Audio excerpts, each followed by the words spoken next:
Don Enrique Castillo, Ministro de Relaciones Exteriores de Costa Rica, muchísimas gracias por recibirnos aquí en la Casa Amarilla. Es un gusto, don Alberto, sea usted muy bienvenido, aunque usted es un visitante habitual de Costa Rica, Lo soy. Aquí Costa Rica, quizá usted no lo sabe, pero Costa Rica ha sido, fuera de mi país natal, México, el segundo país en el que he estudiado. Sí, eso lo supe hoy. Así es, egresado del INCAE, así es que tengo bastante afinidad con este país, definitivamente. Al igual que toda América Latina también. Dígame una cosa, canciller, ¿cómo describiría en este momento usted las relaciones con su vecino del norte, con Nicaragua? Muy tensas y nada buenas. Nicaragua está siguiendo lo que yo llamo una política de mal vecino, con constantes gestos y actos de agresión en contra de Costa Rica. Esto empezó en octubre, noviembre de 2010 con la invasión de la isla Portillos, que es territorio costarricense. Ellos permanecen ocupando físicamente la isla, a pesar de que en marzo de 2011 la Corte Internacional de Justicia le ordenó a los dos países despejar la zona y evitar actos que agravaran la situación. Ellos, por el contrario, no lo han hecho. Abiertamente envían brigadas de las juventudes sandinistas llamadas guardabarrancos a la zona y la mantienen rotando grupos, y de esa manera se han asegurado una presencia permanente ahí.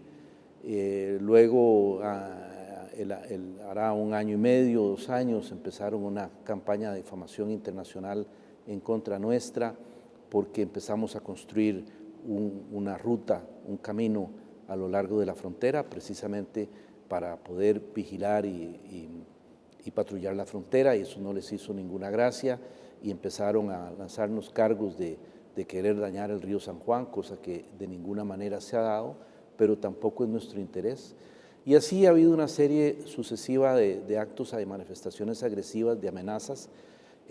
También hace más de 2 años el presidente Ortega habló en público por primera vez de su deseo de capturar Guanacaste, de ocupar Guanacaste, y esto ha recrudecido en las últimas semanas con ese reclamo infundado, desconociendo que hay un tratado que tiene más de siglo y medio de firmado entre los dos países, que ellos nunca habían cuestionado hasta el 2010, y que en esta nueva etapa de su política expansionista han empezado a cuestionar.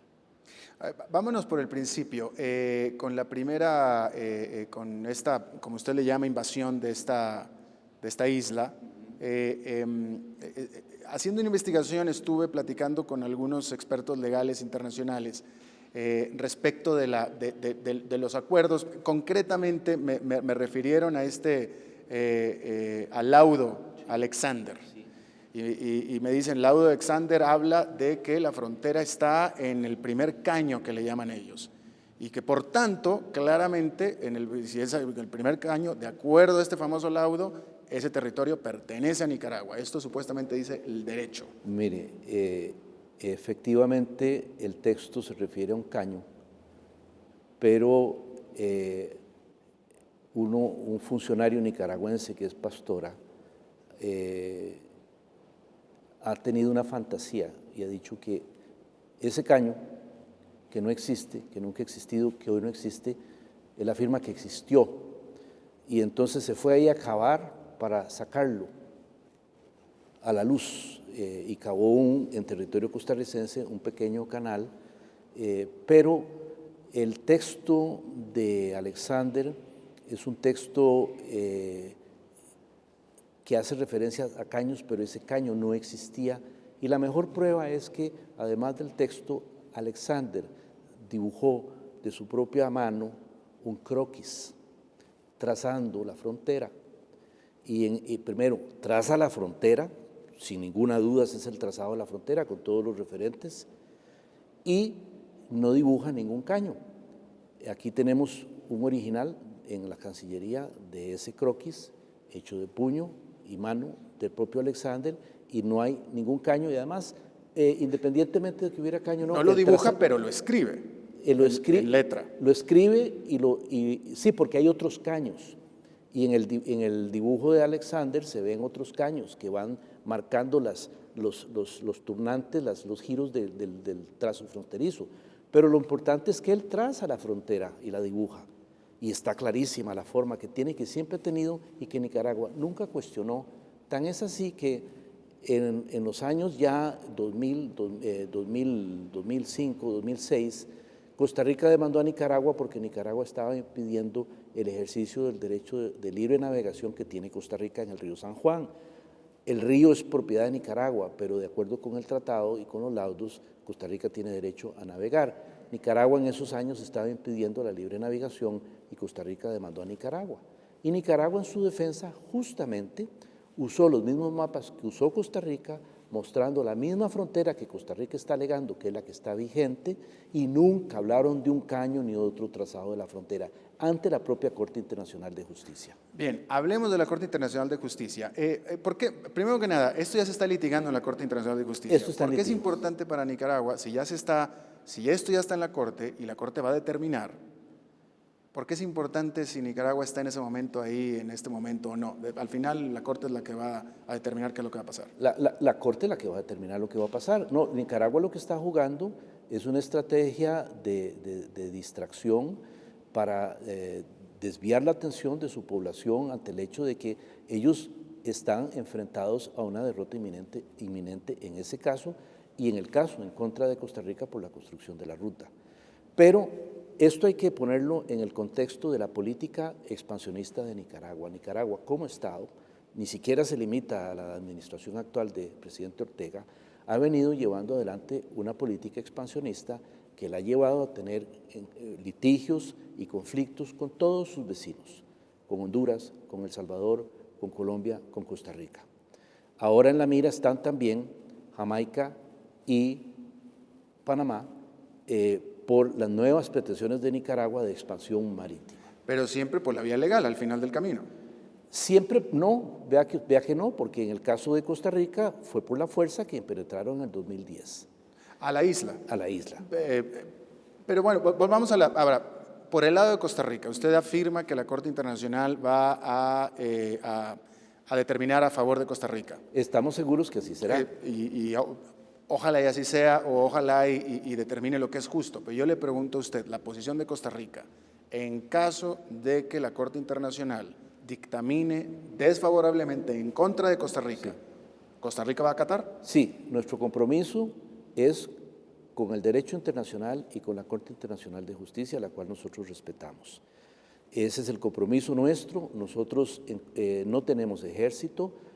Posiblemente si lo hubiéramos tenido en el 2010 no hubiera pasado nada, porque Nicaragua no se hubiera atrevido a tocar 1 centímetro cuadrado de nuestro territorio, probablemente, y si no hubiera habido por lo menos una escaramuza, pero ellos no estarían ahí. Nuestra defensa es la diplomacia, el derecho internacional y los organismos internacionales como la Corte. Ahí, en esas instancias, nosotros depositamos nuestra seguridad con el compromiso de que nosotros vamos a respetar los fallos que dicte la Corte. La cuestión aquí más bien radica del lado de Nicaragua, que hasta el momento no ha respetado las órdenes, las medidas cautelares que la Corte emitió en el 2011. De acuerdo. Hablando de respetar las decisiones de la Corte, usted hablaba de un conflicto que tuvo Nicaragua con Colombia. Nicaragua ganó ese conflicto en la Corte determinó a favor de Nicaragua. Colombia ya dijo que no va a acatar, oficialmente no va a acatar. Y sin embargo, ustedes apoyan a Colombia y no a Nicaragua. ¿Siguen apoyando a Colombia? Nosotros seguimos apoyando a Colombia frente a la política expansionista de Nicaragua. Nicaragua no ha terminado ahí. Nicaragua tiene un programa de reclamaciones a futuro que involucran y que ya, pero no son reclamaciones legales, como usted lo dijo antes, son de hecho. Desde el año pasado, Nicaragua está ofreciendo a las compañías capitalistas multinacionales petroleras, cosa rara viniendo de un gobierno que se autoproclama como socialista, la explotación de bloques marítimos petroleros o de territorio marítimo. En el Caribe. Y está ofreciendo lo que corresponde a territorio costarricense.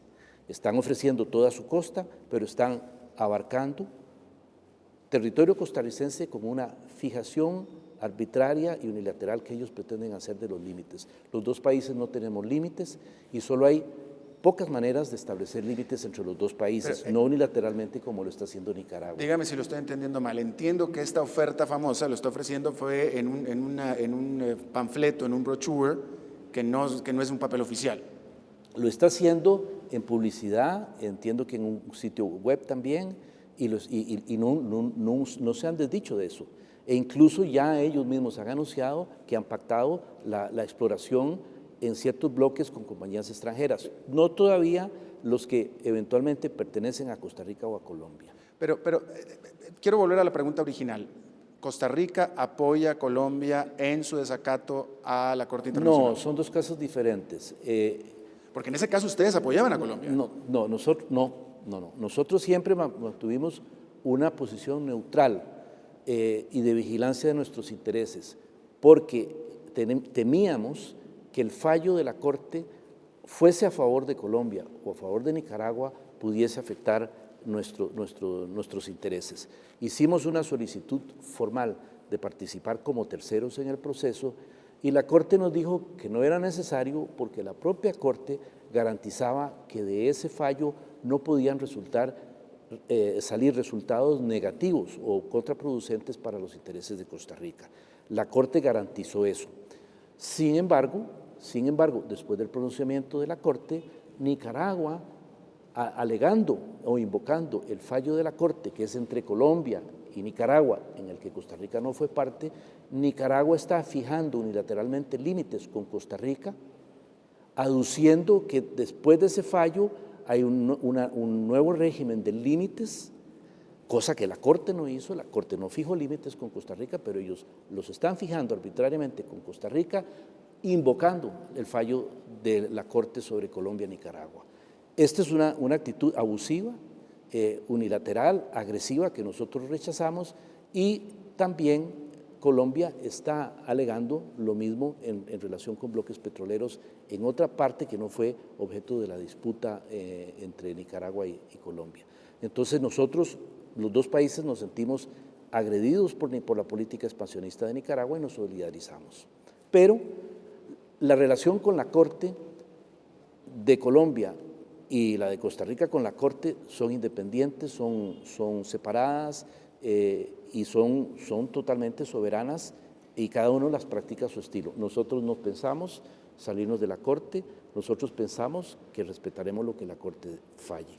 Pero vuelvo a lo mismo, porque yo estoy tratando de entender la fuente del conflicto, es decir, ¿por qué hay conflicto? Porque hasta ahora usted mismo en sus explicaciones me deja claro que sí, que Nicaragua podrá tener aspiraciones limítrofes, pero siempre son a través de la Corte y a través de palabras. A través de hechos, porque están ofreciendo territorio costarricense en venta a compañías extranjeras. En venta no, para exploración petrolera, están ofreciendo concesiones. Pero mire, yo no he hablado todavía con las autoridades nicaragüenses, pero he leído los reportes al respecto, y en los reportes las autoridades nicaragüenses implícitamente aceptan que se trata de un error, que a lo mejor en un brochure lo pudieron haber dicho, pero que ellos saben perfectamente que en realidad no les pertenece. Eso no lo han dicho, no lo han reconocido. A nosotros no nos los han reconocido. ¿Usted tiene contacto directo con el canciller nicaragüense? Nosotros tenemos contacto epistolar ocasionalmente cuando nos encontramos en reuniones. ¿Usted no puede tomar el teléfono, hablar con su contraparte, un país vecino? No, nosotros no aceptamos tener contacto y diálogo con Nicaragua mientras ellos no respeten las medidas cautelares que la Corte dictó en marzo de 2011. Se los hemos dicho constantemente ellos envían mensajes de que nos sentemos a tomar café y lo hablamos y en 2 horas lo arreglamos todo, y nosotros les hemos dicho encantados, mañana mismo nos podemos reunir, pero primero anuncien su compromiso de cumplir las medidas de la Corte y anuncien que ustedes se retiran de la zona invadida. Y no, ahí se acaban los mensajes y ahí se acaban las propuestas. Y una pregunta inocente, francamente. ¿Usted no piensa que si se sienta 5 minutos, media hora con el canciller, tal vez sí se resuelva el asunto? Esta es una cuestión de dignidad. Esa condición la puso Costa Rica desde el primer día que se debatió el tema en la OEA, y la OEA invitó a los dos países justamente a retirarse, y después la Corte Internacional de Justicia no los invitó, sino que les ordenó que se retiraran, y Nicaragua no ha querido hacer caso. En esas condiciones, teniendo una bota militar en nuestro territorio extranjera, nosotros no nos vamos a sentar a tomar café con ellos. Hábleme de la última parte del conflicto, que son estas declaraciones del presidente de Nicaragua sobre respecto de Guanacaste. Usted tiene un equipo legal fuerte. Los expertos legales con los que yo hablé están de acuerdo absolutamente que no hay ningún caso ahí, en lo más mínimo. No hay nada que hacer, no hay nada, en lo más mínimo. La pregunta es, ¿por qué les ofende tanto a ustedes? Es más, déjeme se lo digo de esta manera. Yo no estaría aquí haciéndole esta pregunta si ustedes, los costarricenses, no hubieran reaccionado de esa manera. Sí. Me parece a mí, desde mi punto de vista, que ustedes son los que sobrereaccionaron a una cosa que... No, permítame explicarle. Se pareciera que tienen miedo, canciller. Sí tenemos temor, siendo un país desarmado, de acciones militares o por la fuerza de Nicaragua, que ya se dieron y se continúan dando en la isla Portillo. Nosotros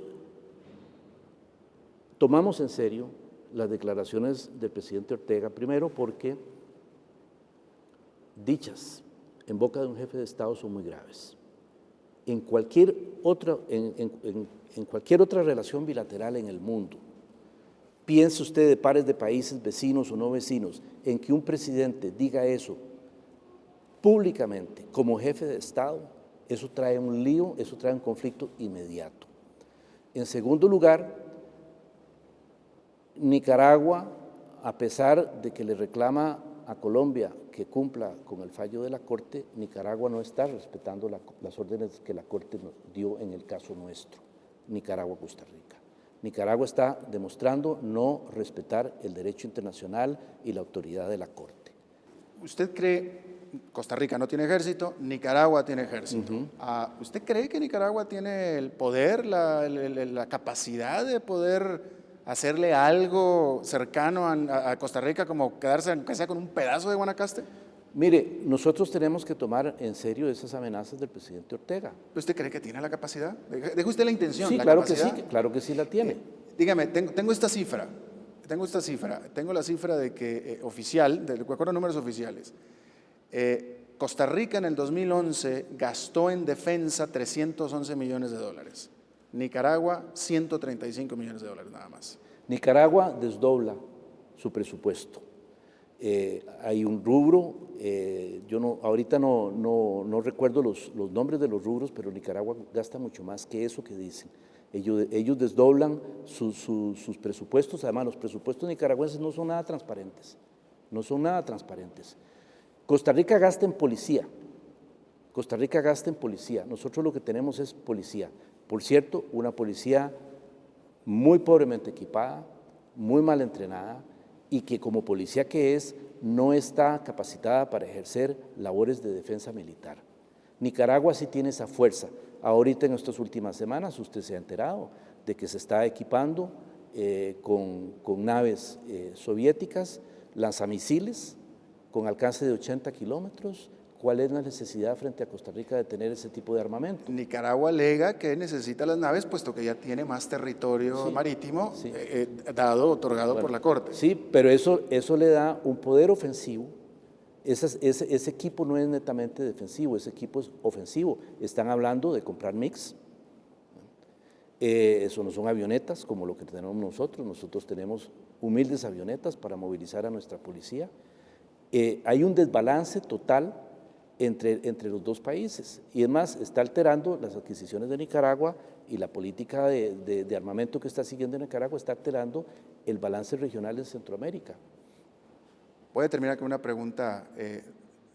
Un estratega político, si usted tuviera un asesor, el gobierno de Costa Rica tuviera un asesor político, muy probablemente este asesor político le dijera, tomando en cuenta la baja popularidad de la presidenta de Costa Rica en estos momentos, que es de las más bajas popularidades en América Latina, quizá te valdría la pena empezar a distraer la atención con un asunto como el de Nicaragua. No, al contrario, eso ya yo lo he contestado porque eso lo están diciendo los nicaragüenses. Y yo cuando dice... Pero yo creo que un asesor le podría... No me parece un argumento descabellado. Sí, pero vamos a ver. Quien acostumbra a hacer eso es el presidente Ortega. Constantemente, y no solo el presidente Ortega, casi todos los presidentes nicaragüenses en algún momento han utilizado a Costa Rica para crear conflictos ficticios para distraer la atención interna. Eso es una práctica vieja que Ortega sigue usando como la han usado otros. En segundo lugar, la presidenta Chinchilla y los presidentes costarricenses, no solemos hacer eso. La presidenta Chinchilla sabe que está muy baja en las encuestas de popularidad, pero ella no tiene en su mente recurrir a tretas y servirse del vecino para mejorar su popularidad. Ella se desentiende de las encuestas, ella sigue haciendo su trabajo, tiene toda la firme intención de seguir trabajando en su programa de trabajo hasta el final, hasta el año entrante y entregar el poder, habiendo hecho sus mejores esfuerzos para cumplir con las promesas y con los compromisos que adquirió con la población costarricense. La presidenta Chinchilla no está en juegos de popularidad, no lo ha estado en ningún momento. Gastó su popularidad, su capital político, promoviendo una reforma fiscal que le costó muy caro, que se la están cobrando todavía muy caro a algunos sectores de la prensa y a algunos sectores económicos del país, y que justamente es lo que le ha producido la impopularidad que tiene hoy.